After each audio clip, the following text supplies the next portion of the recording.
Hey guys, I'm Rosella Ryan and I'm a professional footballer for Tottenham Hotspur Women, and I'm really excited to be involved in schuh's Proud to be Me Women's History Month.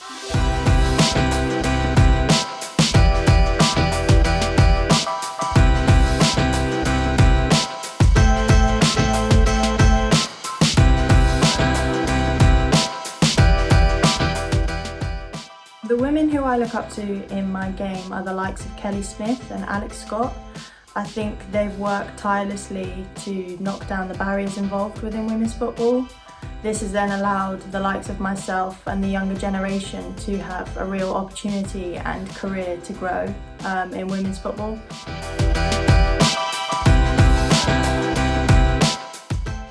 I think on a personal note, I've had some of the best moments of my life and I've met some of the best friends through football. So saying that, I think I would just say, don't focus on the end goal, just go out and try it, see if you enjoy it and take it from there.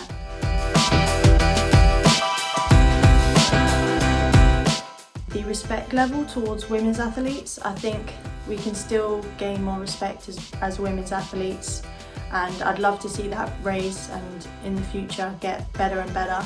And for women's football especially, I would love to see the growth to just continue the rate that it's growing at the moment. I think the opportunities now for women in football weren't there maybe 5 or 10 years ago, so I'd love to just see that continue to expand.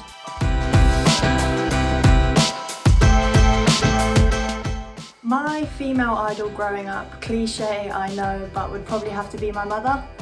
I think when I was younger I wasn't lucky enough to have the exposure that young girls have today of female footballers, therefore they weren't on the TV, they weren't on social media, they weren't in the newspapers, so I didn't really have a main female football idol to look up to.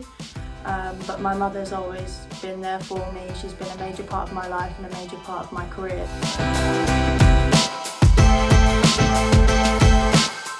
I think that's a bit of a tough question. I've got a couple of names in my head, but the first one that pops to mind would probably be Maya Jama, just from her Instagram story. She looks like a good night out.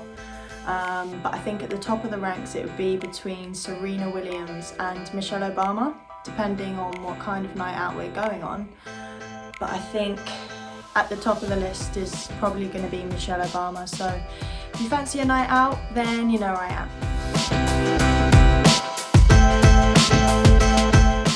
I think the first one would be that I've been able to spend some real quality time with my loved ones.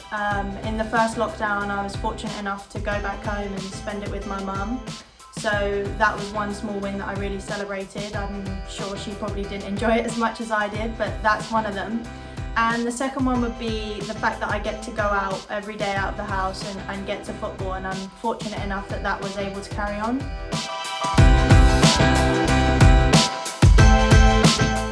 The first bit of advice I would give to my younger self is to love what you're doing. I think when you love what you're doing, you're going to get the best version of yourself as you're enjoying it every day. So that's the first bit of advice I would give. And the second bit of advice I would give is that success isn't as smooth as everyone maybe portrays it to be. So when times get tough along the way, to just keep on going and love what you're doing.